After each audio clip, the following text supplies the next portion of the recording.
कभी सोचा है अगर किसी स्कूल में आग लग जाए तो क्या होगा?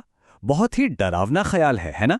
लेकिन पता है, बिहार के कुछ स्कूलों में बच्चे इस डर का सामना करने की तैयारी कर रहे हैं, वो भी हर हफ्ते।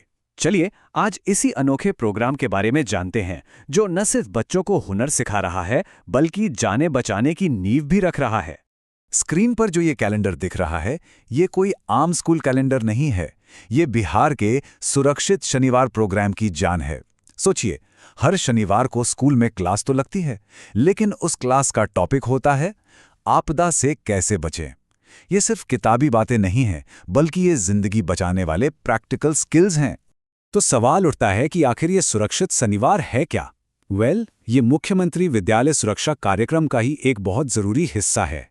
और इसका मकसद सिर्फ आग से बचाना नहीं है, बल्कि बच्चों को हर तरह की आपदा के लिए तैयार करना है, चाहे वो भूकंप हो या फिर बाढ़। इस प्रोग्राम की असली ताकत है इसकी रेगुलरिटी। मतलब हर हफ्ते बिना किसी नागा एक क्लास, सिर्फ और सिर्फ डिजास्टर मैनेजमेंट के नाम। ये कोई एक दिन का वर्कशॉप नहीं है, बल्कि ये एक लगातार चलने वाली ट्रेनिंग है। और इसी वजह से जिंदगी बचाने वाले ये स्किल्स धीरे धीरे बच्चों की आदत में शुमार हो जाते हैं। अच्छा, तो ये प्रोग्राम काम कैसे करता है? देखिए, ये सिर्फ किताबों और सिलेबस की बात नहीं है, ये उन लोगों की कहानी भी है जो इसे ज़मीन पर मुमकिन बना रहे हैं। चलिए अब उन दो किरदारों को समझते हैं जो इस पूरे प्रोग्राम की रीढ़ की हड्डी हैं। तो ये पूरा प्रोग्राम दो पिलर्स पे खड़ा है। एक तरफ है फोकल शिक्षक, जो बच्चों को ट्रेनिंग देते हैं, और दूसरी तरफ है बाल प्रेरक, यानी वो स्टूडेंट्स जो अपने दोस्तों को, अपने साथियों को सिखाने में मदद करते हैं। टीचर और स्टूडेंट की ये जुगलबंदी ही इसे इतना कामयाब बनाती है ना कमाल की बात। और यहीं पर ये बाल प्रेरक का कॉन्सेप्ट बहुत दिलचस्प हो जाता है। ये वो बच्चे हैं जिन्हें उनके बेहतरीन कम्युनिकेशन स्किल्स के लिए चुना जाता है। ये सिर्फ टीचर के असिस्टेंट नहीं होते, बल्कि ये खुद एक तरह के ट्रेनर बन जाते हैं। इससे होता यह है कि बच्चे अपने दोस्तों से ज्यादा आसानी से सीखते हैं और सिखाने वाले बच्चे का कॉन्फिडेंस भी बढ़ता है। चलिए अब प्रोग्राम के स्ट्रक्चर से आगे बढ़कर उस नॉलेज पर फोकस करते हैं जो बच्चों को दी जाती है। शुरुआत करते हैं आग लगने के सबसे आम कारणों से, जो अक्सर हमारी छोटी छोटी गलतियों की वजह से होते हैं। ये लिस्ट देखकर लगता है ना कि ये तो हमारे आपके घर की ही कहानी है। पूजा घर में जलती अगरबत्ती, रात भर चार्जिंग पर लगा मोबाइल, या फिर कोई खराब क्वालिटी का बिजली का सामान। ये प्रोग्राम बच्चों को इन्हीं रोजमर्रा के खतरों के बारे में सिखाता है। इससे क्या होता है कि सुरक्षा के ये सबक सिर्फ किताबी ज्ञान नहीं रहते, बल्कि असल जिंदगी का हिस्सा बन जाते हैं। आग लगने की वजह जानना तो ठीक है, ये पहला कदम है, लेकिन उससे भी ज्यादा जरूरी ये जानना है कि हर आग एक जैसी नहीं होती, और किसी भी आग को बुझाने से पहले ये पता होना बहुत जरूरी है कि वो किस तरह की आग है, वरना गलत तरीका अपनाने से बात बनने की जगह बिगड़ सकती है। तो यहाँ पर सबसे जरूरी बात आती है, हर आग को बुझाने का तरीका अलग होता है। जैसे लकड़ी या कागज में लगी आग, जिसे हम क्लास ए कहते हैं, उस पर तो पानी काम कर जाएगा। लेकिन सोचिए, अगर पेट्रोल या बिजली से आग लगी हो और उस पर पानी डाल दिया तो ये तो बहुत ही खतरनाक हो सकता है।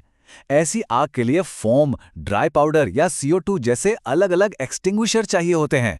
सही तरीका जानना सच में जिंदगी और मौत का सवाल बन सकता है। ठीक है, तो थ्योरी तो समझ आ गई, लेकिन जब असल में कोई इमरजेंसी हो तो क्या करेंगे? यहीं पर काम आती है प्रैक्टिस। चलिए अब देखते हैं कि इस ज्ञान को एक्शन में कैसे बदला जाता है। मॉक ड्रिल्स की अहमियत यही है। बच्चे सिर्फ सुनते नहीं हैं, बल्कि करके सीखते हैं। जैसे धुएं से भरे कमरे से कैसे निकलना है? जवाब है जमीन से लगकर रेंगते हुए। ये एक ऐसा स्किल है जो कोई किताब नहीं सिखा सकती। इसे असल में करना पड़ता है, महसूस करना पड़ता है। किसी भी इमरजेंसी में ना एक एक सेकंड कीमती होता है। अगर आग अभी छोटी है तो उसे फैलने से रोकने के लिए हमारे पास बस कुछ ही पल होते हैं, और इन पलों में एक फायर एक्सटिंग्विशर जिंदगी बचा सकता है। पर सवाल यह है कि क्या उसे इस्तेमाल करना आता है? अच्छी बात यह है कि इसे चलाने का एक बहुत आसान तरीका है। इस तरीके को कहते हैं PASS मेथड। पूरी दुनिया में यही इस्तेमाल होता है, और इसे याद रखना एकदम आसान है। P से पिन को खींचो, A से आग की जड़ पर निशाना साधो, S से हैंडल को स्क्वीज करो यानी दबाओ, और दूसरे S से नोजल को साइड टू साइड स्वीप करो यानी घुमाओ। बस ये 4 सिंपल स्टेप्स और एक छोटी सी चिंगारी को बड़ी तबाही बनने से रोका जा सकता है। तो इन सारे स्किल्स और टेक्निक से हटकर अगर हम देखें तो इस प्रोग्राम का बड़ा मैसेज क्या है? ये सिर्फ आग बुझाने या रैंक कर निकलने के बारे में नहीं है, ये उससे कहीं ज्यादा है। ये शब्द राजेश कुमार सिंह के हैं, जो एक हेडमास्टर और फोकल टीचर हैं। वो कहते हैं कि ऐसे प्रोग्राम बच्चों को जिंदगी बचाने वाले हुनर सिखाने में बहुत बड़ी भूमिका निभाते हैं। और बात भी सही है, ये ऐसे स्किल्स हैं जो जिंदगी भर उनके साथ रहेंगे और उन्हें न सिर्फ अपने लिए बल्कि अपने पूरे समाज के लिए एक जिम्मेदार और सुरक्षित नागरिक बनाएंगे। और असल में यही इस पूरे प्रोग्राम का निचोड़ है।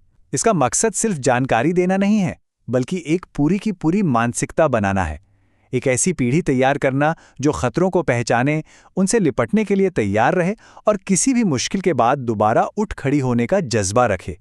और अंत में ये हमें एक बहुत जरूरी सवाल पर लाकर छोड़ देता है। बिहार का ये कार्यक्रम एक शानदार मिसाल है, लेकिन ये हमें सोचने पर भी मजबूर करता है। क्या हमारा समाज, हमारा समुदाय अगली आपदा के लिए तैयार है? क्योंकि तैयारी की शुरुआत स्कूल से जरूर हो सकती है, लेकिन इसकी जिम्मेदारी हम सबकी है।